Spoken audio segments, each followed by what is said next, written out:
The origins of the American police. The first state to have its own police force was Texas. This police force was called the Texas Rangers. They were organized in 1835. For many years the Texas Rangers defended the Texas frontier against the attacks of the Comanche Indians. They also guarded people and their homes against criminals. The Texas Rangers were excellent marksmen, horseback riders and fighters. They did not wear a uniform, but everyone recognized them because they wore a special badge. 2. They usually rode their own horses and used their own weapons. The Texas Rangers still work today in the state of Texas. In the year 1800, the United States was a new nation with only 16 states. Each state made its own laws. The rest of the American continent was still a wilderness and no one lived there. When people began to explore this wilderness west of the Mississippi, this part of America was called the Western Territories. Most explorers and pioneers were honest people, but there were some outlaws too and criminals.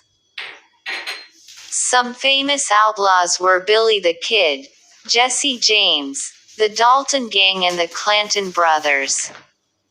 Many outlaws became legendary. It was very difficult to keep law and order in the Western Territories because there were no policemen, no courts, no judges, no governors and no laws. Horse thieves, 3 cattle, 4 thieves and killers were usually hanged. 5 when they were captured. The people of a town usually chose an honest man to be the sheriff. He had a few assistants called deputy sheriffs. These men did not wear a uniform. They only wore the sheriff's badge and they were very brave. Their job was never easy and there's some famous sheriffs of the West were Wyatt and Virgil Earp, Pat Garrett, Bat Masterson and Wild Bill Hickok. Pay was low. On the East Coast of the United States things were different from the West. In 1838 Boston organized a police force of 6 men. They only worked during the day. In 1844 New York set up a police force of 800 men for day and night duty. Massachusetts set up a police force in 1865.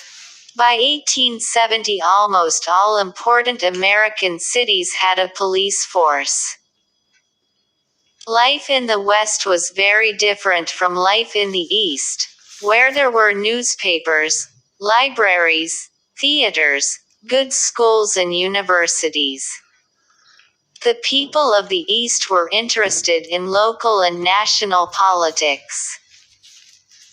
The Northeast was a growing industrial society. There were factories that produced all kinds of products in New York, Boston and Philadelphia. The Southeast was an important agricultural society with big cotton and tobacco plantations.